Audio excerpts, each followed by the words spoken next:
Ease feels harmless. It feels earned. It feels intelligent. It feels efficient. Why struggle if you don't have to? Why endure friction when comfort is available? So you remove resistance. You automate difficulty away. You choose convenience. You avoid tension. And nothing breaks. That is the deception. Fragility does not appear during comfort. It appears when pressure returns. The body adapts to stimulus. If you lift weight, it grows stronger. If you expose it to cold, it adjusts. If you practice discomfort, tolerance increases. But if you remove all friction, it adapts to softness. And softness becomes your baseline. Ease is not neutral. It is conditioning. When you avoid hard conversations, your tolerance for confrontation shrinks. When you avoid physical strain, your capacity for endurance drops. When you avoid intellectual challenge, your clarity dulls. The absence of difficulty is not rest, it is regression. The mind, like the body, requires resistance to stay sharp. Without it, reflexes slow, decisions hesitate, confidence weakens. Ease trains you to expect stability, to expect smoothness, to expect predictability. But life does not guarantee any of that. The more you design your life around comfort, the less prepared you are for disruption. And disruption is inevitable. You may not notice the shift immediately. You still function, you still move, you still appear composed. But under pressure, cracks appear. A small obstacle feels overwhelming. A minor setback feels catastrophic. A single confrontation feels threatening. Not because the obstacle is large, because your tolerance has shrunk.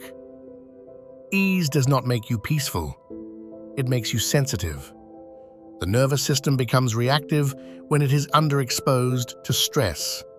Small discomforts register as threats. Minor friction feels unbearable. And you begin structuring your life to avoid disturbance entirely. That is fragility. Strength is not built in comfort. It is built in controlled adversity. Without adversity, strength fades. Ease feels like safety, but safety without resilience is illusion. The ice looks solid until weight shifts. Your threshold is adjustable. Not fixed, not permanent, adjustable. The nervous system recalibrates to whatever it repeatedly experiences. High stress, managed properly, expands capacity. No stress at all shrinks it. When you remove friction from your life, your tolerance for friction declines. Quietly. The body is efficient. It discards what it doesn't use. Muscle fades without resistance. Mental sharpness dulls without challenge. Emotional resilience weakens without pressure. Ease teaches your system that strain is abnormal. So when strain inevitably arrives, you interpret it as danger. A delayed result feels unbearable. Criticism feels personal. Uncertainty feels threatening. Not because they are catastrophic, because your exposure has been limited. Resilience is built through repeated, controlled exposure to difficulty. Without exposure, the stress response becomes exaggerated. Minor discomfort triggers disproportionate reaction. This is how fragility forms, not through trauma, through underexposure.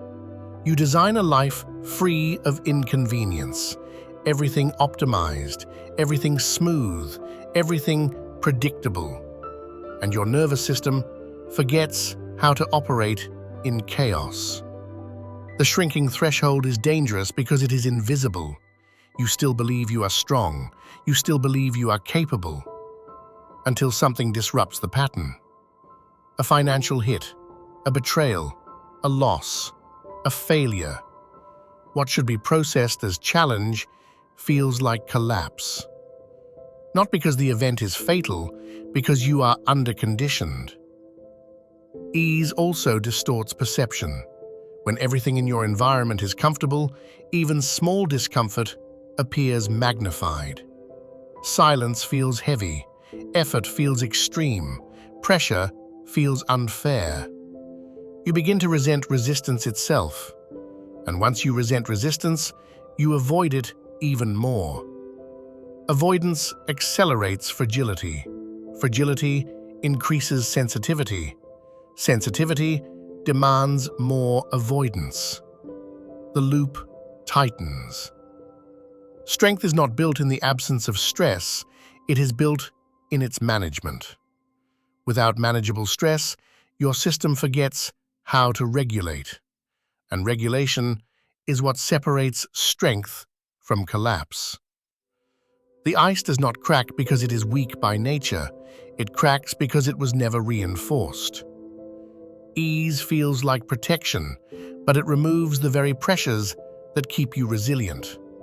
And when real pressure arrives, there is no structural memory of how to endure it. Only shock, only overwhelm, only reaction.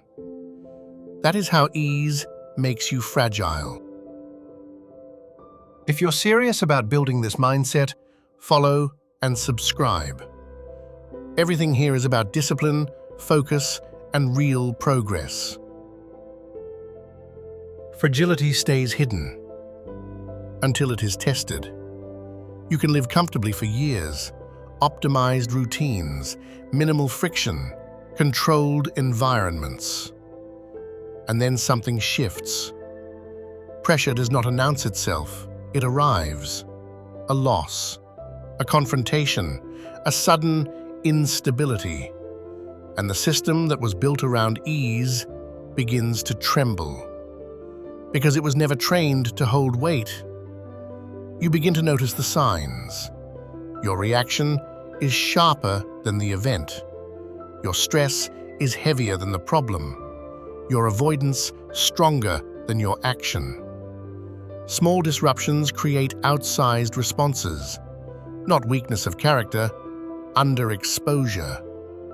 You thought comfort meant stability, but comfort removed the stress that builds stability. When pressure rises, you feel overwhelmed.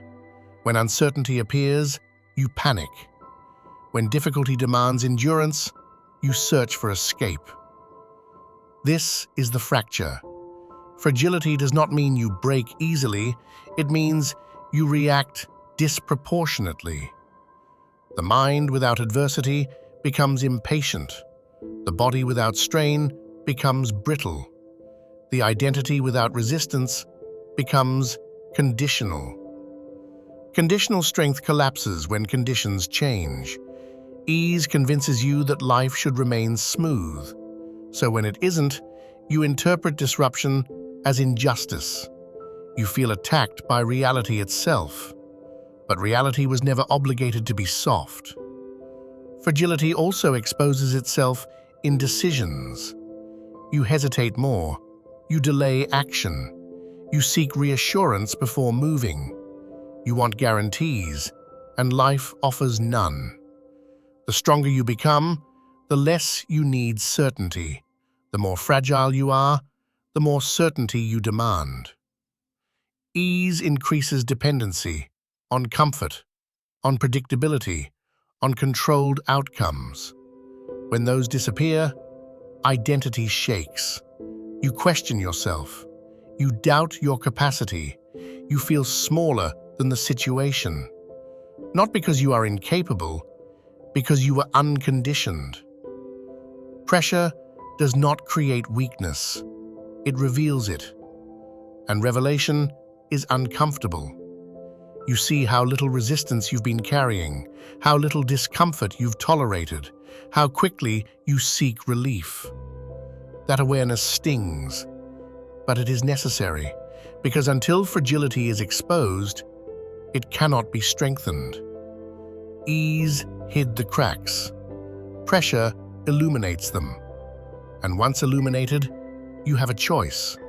Retreat further into softness or rebuild under strain. Fragility is not permanent. It is conditioning, and conditioning can be reversed. You do not rebuild strength by waiting for life to harden you. You introduce controlled hardship yourself, deliberately.